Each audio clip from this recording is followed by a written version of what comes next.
స్వామిని దర్శించుకోవడానికి 2 తెలుగు రాష్ట్రాల నుండి వేలాది మంది భక్తులు విజయవాడ దుర్గమ్మ సన్నిధికి చేరుకున్నారు. ఈ ఉదయం ఆది దంపతులకు గిరి ప్రదక్షిణను నిర్వహించారు. సాయంత్రం కోటి దీపోత్సవాన్ని నిర్వహిస్తున్నట్లుగా ఈవో రామారావు తెలిపారు.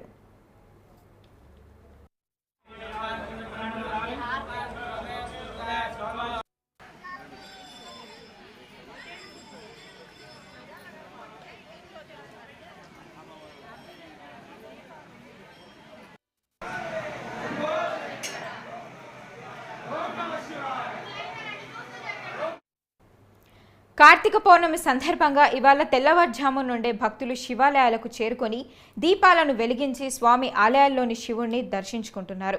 గుంటూరు జిల్లాలో ప్రముఖ శైవ క్షేత్రమైన పెద్దకాకాని శివాలయానికి కార్తీక పౌర్ణమి కావడంతో ఆలయ ప్రాంగణం భక్తులతో కిటకిటలాడిపోయింది. ఈ ఒక్కరోజు దీపారాధన చేస్తే సంవత్సరం పొడవునా దీపారాధన చేసినంత పుణ్యం వస్తుందనే నానుడితో భక్తులు పెద్ద సంఖ్యలో శివాలయానికి చేరుకున్నారు. ఒక పెద్దకాకాని శివాలయంకు మాత్రమే కాదు, గుంటూరులోని అన్ని శివాలయాలకు కూడా మహిళా భక్తులు మాలలు ధరించి స్వాములు అధిక సంఖ్యలో ఆలయాలకు చేరుకొని పూజలు నిర్వహిస్తున్నారు. ఆలయ నిర్వాహకులు భక్తుల కోసం తగు ఏర్పాట్లను కూడా చేశారు.